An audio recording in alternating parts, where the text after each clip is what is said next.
মাই dear little ones, practical grammar কেমন করে শিখতে হয় দেখো। সমাস, তোমরা যখন বলছো পরিবেশ দূষণ, এটা ভাঙতে হবে পরিবেশের দূষণ অর্থাৎ সম্বন্ধ তৎপুরুষ সমাস।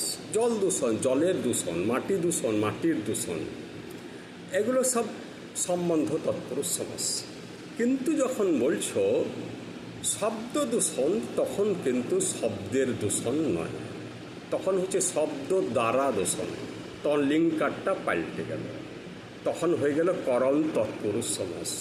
শব্দ দূষণ যদি শব্দের দূষণ হলো তাহলে ভালোই হইতো, শব্দ দূষিত হোক কেন, শব্দ দূষিত শব্দ ধ্বংস হয়ে যাক। কিন্তু তা নয়, শব্দটাই অন্য কাউকে দূষিত করে দিচ্ছে।